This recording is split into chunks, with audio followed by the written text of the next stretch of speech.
You were at camp yesterday. It's nice that everyone's back. Let's first talk about the arms on this left tackle fella. You get in a look at the kid. Now, look, any line play before pads are on is ludicrous. I guess I would assume ludicrous to break down. I mean, they're not playing contact. Yeah. I mean, they're not wearing pads.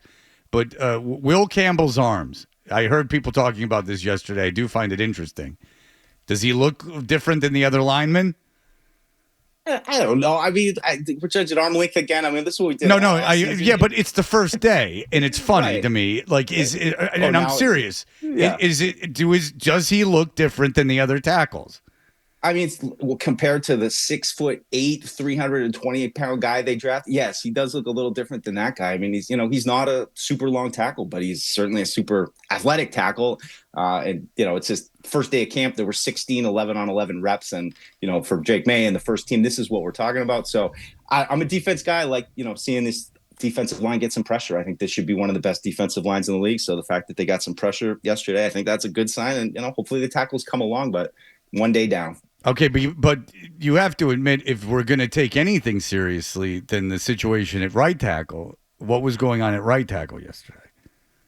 Yeah, well, I mean, there were a couple different guys working in there too. So, I think everybody's just got such PTSD from the last couple of years that the second, I talked to a couple guys, walked down to the media tent, and some guys were already losing their mind. It was like 3 reps into training camp. So, that's how it goes. I get it. Meanwhile, guys who have been complaining about receivers can't get separation for years, and now all of a sudden Stefon Diggs is out there and grabs a couple balls, and they're, now we're on the offensive line. No, but if Morgan Moses got pulled because he was allowing a bunch of pressures, and you're saying that you liked seeing the defensive players get pressure, I mean, you're saying that, okay, so you were impressed by the defensive front. So if you're impressed by the defensive front, that means this was not all for naught. So if they were pulling Morgan Moses and he was struggling, is that true? And what do you make of that? If we're going to take any of this seriously, what did you make of Morgan Moses' struggles? Well, look, I can only speak for what I saw, and I don't know that for a fact that he got pulled because of performance. I don't know. At this stage of the game, they're rotating guys in. So, people saw him come out and saw Trey Jacobs go in, take a couple reps. I mean, again, this is 16 reps yesterday that we're talking about, and Drake Maye completed almost every pass he made. So, that this was the big talking point from day one, in no pads, just helmets, not even shells yet.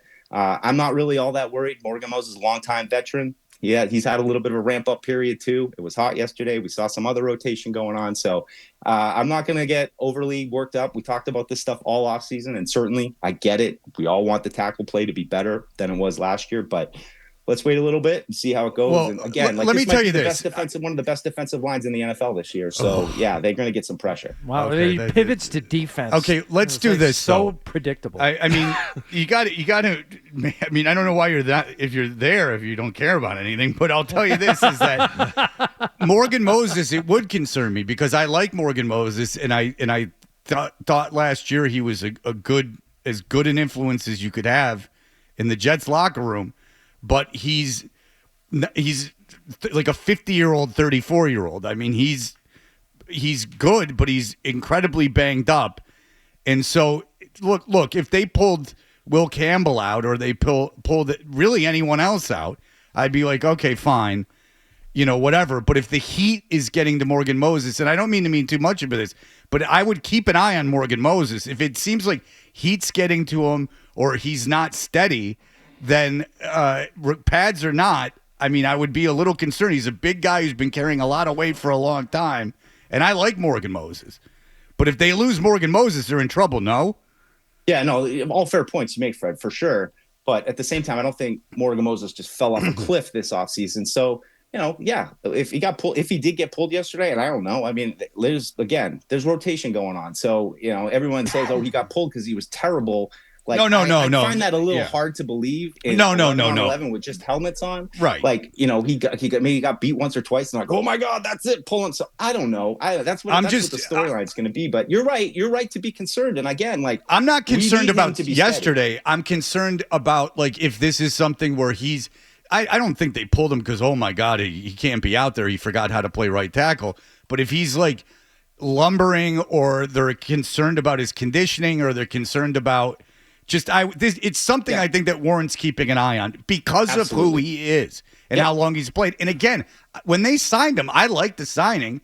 But I'm not convinced, and I don't think you would be either, that there's any guarantee that he's going to play a ton of games this year. He is important. He's very important. Fred, I agree with everything. Everything you're saying right now, you're right. And I mean, look, it's you wanted to go out there and it's airtight, and it's something to keep an eye on for sure. And like I said, this is such an important storyline for this offense. And yes, Stefon Diggs looked pretty good yesterday. Kyle Williams caught up a couple balls yesterday. Those are positive developments, but we all are going to be keeping an eye on this offensive line throughout the whole summer and how the rotations go and who's in and out. And you're absolutely right with, a lot of times with these veteran free agents, they come in, we saw it in 2021. You have an expectation that they're going to play at a level that they might have played at before. And sometimes they don't hit that. So you're absolutely right to be concerned about, an older tackle for sure.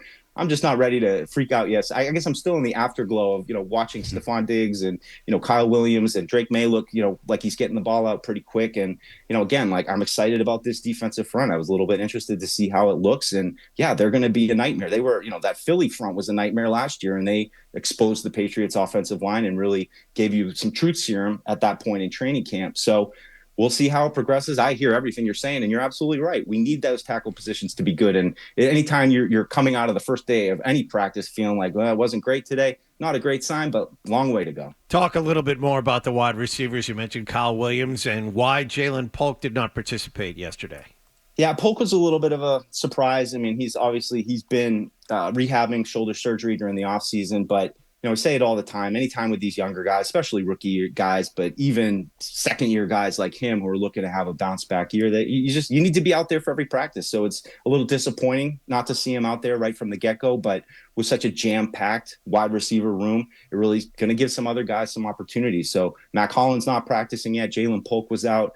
You saw yesterday. I mean, it was just great. I mean, the first play of 11 on 11, it's Stefon Diggs on a little crosser, and I was like, all right, that's what everybody needs.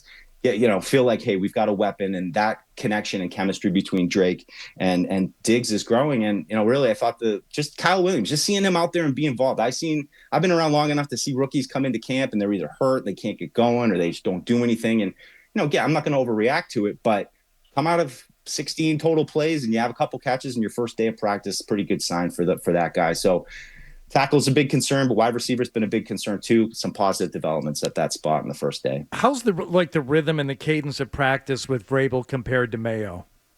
Well, Vrabel is unique to me, and I admittedly, I've only seen 3 head coaches up close at training camp, but it's just the involvement. That's what stands out to me about Mike Vrabel, and I don't even know if that's an apt comparison to Gerard Mayo. I don't know if a lot of coaches are like that, hopping into different drills. And, you see as soon as he gives them their little pregame talk, they break the huddle, and Vrabel's in a full sprint out, setting the tone. So he's just so involved, and you just really feel that energy that he kind of played with, that tough guy. And, we've already seen it in the opening days. It's really entertaining, to be honest. It's fun to watch, whether he's in a press conference or he's running around on the practice field.